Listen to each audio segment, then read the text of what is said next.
I can't remember where I read or heard about the fish and seafood restaurant Barmare, but I do remember that I was really looking forward to dinner there as I walked down Corso Lodi, a block or so south of Porta Romana.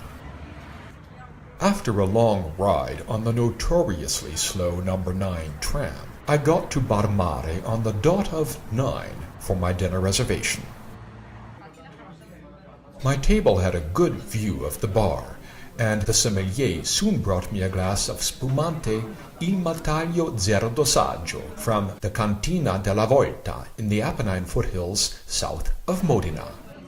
Energized by this, I saw straight away on the impressive crudo list what I wanted to start with: a tartare of ricciola, amberjack, with celery, quince, and a dusting of botarga.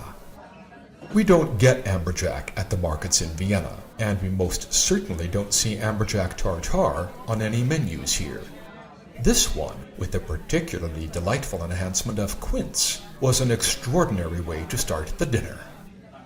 For your information, I should perhaps add that the only usable light source was a floor lamp behind my right shoulder, which tended to cast a long shadow over a large swath of each plate.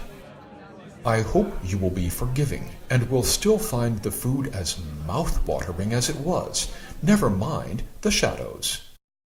The primo was a gorgeous array of circles and dots. Round ravioli filled with potato and shallot confit, along with a sea urchin sauce and what was described as spinach chlorophyll. I asked what this meant, but can't recall the explanation. Basically, it was a kind of essence of spinach. What was the black lattice work on top of some of the ravioli? That I definitely forgot to ask about. But no forgetting the intensity of the flavors once I allowed myself to start eating the beautiful food.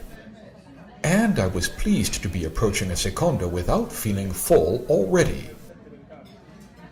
Before it arrived, the second of my 2 natural wines was brought, a Verdello from the Umbrian winery of La Palazzola, south of Terni. The first natural wine was an unsuccessful orange wine, tasting like a mix of cider and Fanta, and will go unnamed here. By contrast, the Verdello, an indigenous Umbrian grape, afforded much drinking pleasure. And just after the sommelier brought it, the secondo was presented. This was a filet of ombrina in a lemon ginger sauce, with a roulade of Swiss chard in the shadow behind the fish, filled with olives, raisins, and pine nuts, with slivers of candied lemon on top of the fish. What a heavenly composition! Ombrina is yet another fish one's never going to see on any menus in Viennese restaurants, alas, and that made me especially happy to be enjoying it. As to what ombrina is called in English, I've found she-drum, bearded umbrine, corb, sea crow, and gerbel, none of which says anything to me. The best way to research it is by its Latin name, Umbrina cirosa. Time for dessert. The sommelier brought me its wine pairing, a low-alcohol 5.5% Moscato from the Carosine winery just south of Asti in Piemonte. The dessert itself arrived in a very squiggly plate, with just enough indentations to hold its contents.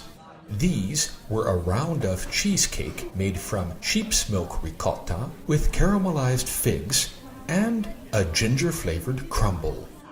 A few dollops of fig jam rested near the cheesecake, or as a far-flung colony at the back of the plate. I was totally contented at this point, but the Sicilian proprietor asked me if I would like a glass of something on the house. Naturally, I said yes, and told him whatever he thought was a good finish to the dinner would work perfectly. His suggestion, a chocolate liqueur from the Sicilian chocolate capital Modica, called Cho Mod, with an alcohol volume of 17%. Soon, a dense dark chocolate beverage arrived, which I found a very acceptable substitute for a chocolate dessert. In fact, when the maître returned to ask me whether I had liked it, and I said Yes, he asked me whether I would like a second glass on the house. My embarrassed surprise at his offer didn't prevent me from accepting with alacrity. It was a memorable way to finish a memorable dinner.